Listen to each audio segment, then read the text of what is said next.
خودی کو کر بلند اتنا کہ ہر تقدیر سے پہلے خدا بندے سے خود پوچھے بتا تیری رضا کیا ہے۔ علامہ اقبال، وہ شاعر جو آج بھی ہمارے دلوں میں زندہ ہے، وہ فلسفی جو ہمیں اپنے وجود کا شعور دے گیا، وہ رہنما جس نے ہمیں امت کا خواب دکھایا۔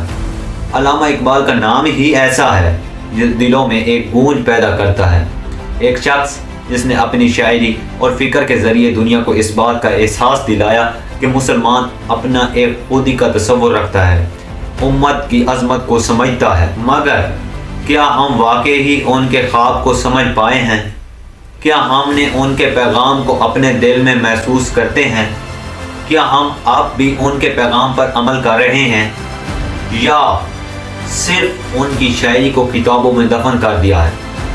علامہ اقبال کا خواب صرف ایک خوبصورت تصور نہیں تھا، بلکہ ایک بیداری کا پیغام تھا، ایک گہرا سوال تھا کہ کیا ہم اس خواب کو حقیقت بنا سکتے ہیں؟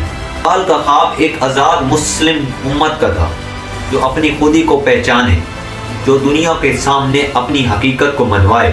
لیکن اس خواب کو حقیقت کا روپ دینے کے لیے ضروری تھا کہ ایک رہنما کا وجود جو ان خوابوں کو عملی شکل دے سکے۔ وہ رہنما تھے قائد اعظم محمد علی جناح۔ اقبال نے اپنی شاعری اور فکر میں جس پاکستان کا تصور دیا وہ حقیقت بن کر 1947 میں سامنے آیا۔ لیکن سوال یہ ہے کہ کیا ہم نے اس خواب کو صحیح معنوں میں اپنایا ہے؟ علامہ اقبال کی پیدائش 9 نومبر 1877 کو سیالکوٹ میں ہوئی، ایک ایسے وقت میں جب مسلمانوں کی حالت ذات بہت ہی مایوس کن تھی۔ ہندوستان میں مسلمان اپنی شناخت کھو چکے تھے اور عالم اسلام میں تقسیم اور کمزوری کی لہر تھی۔ لیکن اقبال نے ان حالات کو ایک چیلنج کے طور پر لیا اور اپنی شاعری اور فلسفے کے ذریعے ایک آزاد، غیرت مند، خود مختار مسلم امت کا خواب دیکھا۔ یہ خواب محض ایک شاعر کا خواب نہیں تھا، بلکہ ایک بیداری کی پکار تھی، ایک آواز تھی جو اقبال نے اپنے کلام میں اس انداز میں ڈالی کہ ہر مسلمان اپنی تقدیر اور طاقت کو پہچانے۔ اقبال کا پیغام ہمیشہ ایک بیداری کا پیغام تھا، جس میں وہ مسلمانوں کو اپنی خودی کو پہچاننے کی ترغیب دیتے تھے۔ وہ جانتے تھے کہ مسلمانوں کی اصل طاقت ان کی یکجہتی، خود اعتمادی میں چھپی ہوئی ہے۔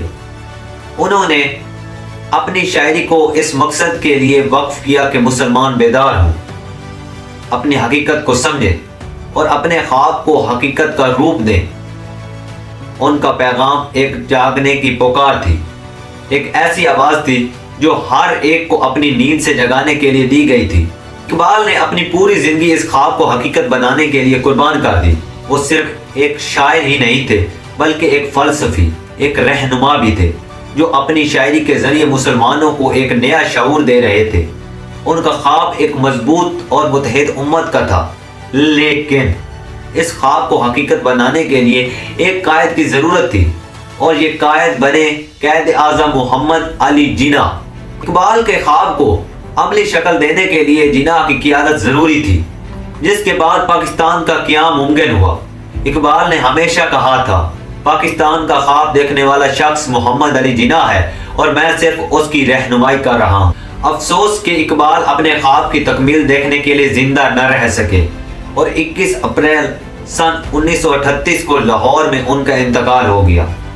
وہ اپنے خواب کو حقیقت بنتے دیکھنے کے لیے زندہ نہ رہ سکے، لیکن ان کی شاعری اور فکر آج بھی ہمارے دلوں میں زندہ ہے، اور ان کا پیغام آج بھی ہمیں بیدار کرتا ہے۔ علامہ اقبال نے ہمیشہ ایک ایسی امت کا تصور دیا جو ایک ہو، مضبوط ہو اور اپنے مقصد میں یکجا ہو۔ اقبال کا خواب ایک ایسا معاشرہ تھا جہاں مسلمان نہ صرف اپنے حقیقی حقوق کو پہچانے، بلکہ اپنے کردار اور طاقت کو ایک قوت کے طور پر پیش کریں۔ ان کی شاعری اور فکر کا مقصد یہی تھا کہ مسلمان اپنی خودی کو پہچان کر ایک نیا ولولہ پیدا کریں۔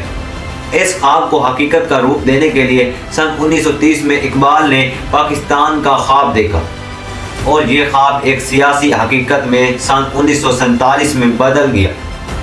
مگر سوال یہ ہے کہ آج ہم واقعی وہ امت ہیں؟ کیا ہم وہ اتحاد اور یقین واپس لا سکتے ہیں جو اقبال نے خواب میں دیکھا تھا۔ اقبال کا خواب ہمیشہ ایک بیدار امت کا خواب تھا، لیکن اس خواب کو حقیقت میں بدلنے کے لیے ان کی شاعری سے آگے ایک عملی قدم کی ضرورت تھی۔ اقبال نے اپنی زندگی بھر اپنے پیغام کے ذریعے مسلمانوں کو متحد ہونے، اپنے مفادات کے لیے لڑنے کی ترغیب دی، اور یہی پیغام انہوں نے قائد اعظم محمد علی جناح تک پہنچایا۔ اقبال نے قائد اعظم کو پاکستان کے قیام کے لیے مکمل حمایت فراہم کی، انہیں ایک کامیاب قائد اعظم کے طور پر دیکھتے ہوئے اپنی سیاست میں حصہ دیا۔ اقبال کی قربانیاں، ان کا عزم، ان کی سیاست کا حصہ بننا، یہ سب ان کی زندگی کے اہم پہلو تھے۔ ان کے خواب کی تکمیل کے لیے قائد اعظم محمد علی جناح نے مسلمانوں کو ایک پلیٹ فارم پر جمع کیا اور پاکستان کے قیام کے لیے جدوجہد کی۔ قائد اعظم کی قیادت میں مسلمانوں نے اپنے حقوق کے لیے آواز بلند کی، اور سن 1947 میں پاکستان کے قیام کی صورت میں اقبال کا خواب حقیقت بن گیا۔ لیکن سوال یہ ہے کہ کیا ہم آج اس اتحاد یکجہتی کو برقرار رکھ پائے ہیں؟ کیا ہم اقبال کے خواب کے مطابق اپنی تقدیر کو سنوارنے کی طاقت رکھتے ہیں؟ علامہ اقبال کی شاعری صرف خوبصورت الفاظ کا مجموعہ نہیں تھے، بلکہ یہ ایک نئی زندگی، ایک نیا جذبہ، ایک نیا عزم تھا۔ ان کے الفاظ میں ایسا جادو تھا جو نہ صرف انسان کو بیدار کرتا بلکہ اسے اپنے اندر کی طاقت کا بھی شعور دلاتا تھا۔ اقبال نے نہ صرف مسلمانوں کو جذباتی طور پر متحرک کیا بلکہ ان کے اشعار نے عقل و فہم کو بیدار کیا۔ ان کی مشہور غزلیں اور نظمیں جسے شکوہ اور جواب شکوہ آج بھی وہ جذبہ پیدا کرتی ہیں جو اقبال نے خود محسوس کیا تھا۔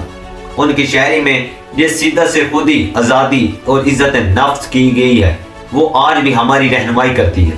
اقبال نے مسلمانوں کو سکھایا کہ صرف جسمانی آزادی کافی نہیں بلکہ خودی کی بلندیاں انسان کو ذہنی اور روحانی طور پر آزاد کرتی ہیں۔